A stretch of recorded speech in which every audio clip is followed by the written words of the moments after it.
ketika kita menghadapi batita yang sedang tantrum, pastinya kita sebagai orang yang lebih dewasa tidak ikutan panik dengan situasi tantrumnya. Yang sebaiknya tidak dilakukan juga oleh orang tua ketika anak sedang tantrum adalah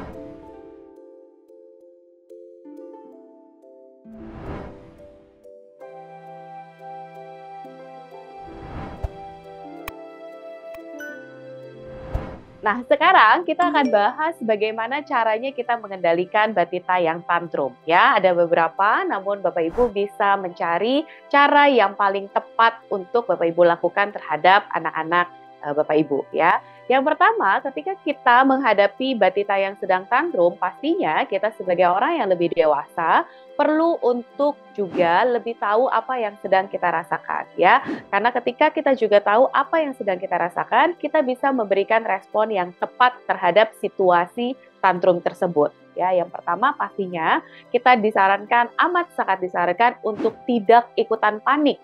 Karena kalau misalnya kita ikutan panik, pastinya batita akan merasakan energi itu juga, dan akhirnya batita akan ikutan panik juga gitu ya. Dan akhirnya ketika misalnya orang tuanya panik, batitanya panik, akhirnya terjadilah panik moment gitu ya, sama-sama panik. Nah, itu yang sebaiknya tidak dilakukan oleh orang tua. Kalau misalnya batita sedang tantrum, pastinya kita juga harus lebih tenang, karena sebenarnya itu juga adalah salah satu situasi di mana kita bisa mengajarkan anak-anak kita bagaimana sih mengeluarkan respon yang tepat ketika kita sedang merasakan hal-hal yang lebih spesifik ya. Jadi yang pertama, tidak ikutan panik dengan situasi tantrumnya ya. Lalu yang kedua, ketika kita sudah tahu nih ya, anak kita sedang tantrum, biasanya orang tua cenderung atau misalnya memang punya otomatis gitu ya, pasti kita mau deketin anaknya gitu ya, kita mau langsung mengendalikan situasinya dengan sebenarnya tidak mengendalikan tuh ya. Jadi kita tuh biasanya langsung mau peluk anaknya, langsung mau apa, kamu mau diapain misalnya gitu ya. Tapi sebenarnya kadang-kadang yang bisa juga kita lakukan adalah memberikan ruang kepada anak itu sendiri ya. Biasanya anak-anak hanya perlu waktu lebih lama merasakan kembali apa sih yang mereka sedang rasakan, apa sih yang mereka mau katakan gitu ya. Tapi biasanya mereka hanya butuh ditemani aja di sebelahnya. Nah, maka itu Bapak Ibu bisa memberikan ruang sendiri untuk anak ini dulu gitu ya. Berikan ruangnya sambil kita bilang ke anaknya, ayo kamu misalnya lagi merasakan apa, nggak apa-apa, silakan kamu santai dulu gitu ya, atau misalnya kamu merasakan dulu gitu, mami sama papi ada di sini, misalnya gitu ya. Tapi berikan ruang yang cukup di antara orang tua dan anaknya, tidak terlalu dekat, tidak juga terlalu jauh. Pastinya anak-anak perlu tahu juga ya kalau misalnya ada yang menemani anak itu ketika sedang merasakan tantrum. Nah, ketika misalnya sudah diberikan ruang sendiri dan anak lebih merasa lebih tenang, lebih bisa didekati, Mami sama Dedi bisa mulai juga mendekati anak-anaknya. Dengan cara apa? Nah, ada beberapa batita yang bisa langsung kita peluk dan kita dekati gitu ya. Tapi ada beberapa yang mungkin punya sensitivitas lebih tinggi sehingga agak kaget kalau misalnya langsung dipeluk. Nah, Mami sama Dedi bisa melakukan sentuhan fisik yang lebih bertahap.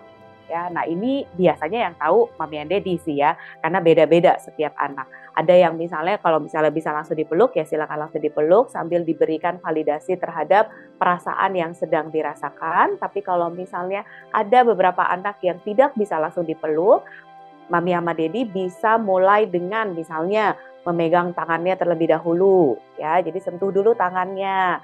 Lalu sambil dibilang gitu ya, lagi kesel ya misalnya, atau misalnya lagi sedih ya gitu. Sudah di tangan, Mami sama Dedi bisa mulai dengan misalnya ke lengan gitu. Jadi agak pelan-pelan gitu. Karena biasanya bagi anak-anak yang memiliki sensitivitas lebih tinggi terhadap sentuhan fisik, kadang-kadang mereka jadi lebih kaget ketika langsung dipeluk.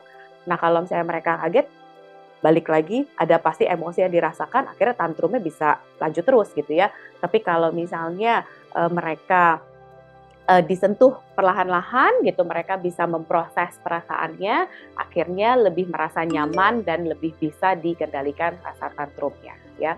Itu untuk yang sentuhan fisiknya. Nah, kalau misalnya ada juga sih beberapa hack-hack gitu ya, ini terkait dengan biologis kita juga gitu ya. Kadang-kadang kita itu merasakan tantrum, merasakan marah karena memang suhu tubuh kita juga lebih tinggi ya pastinya ya.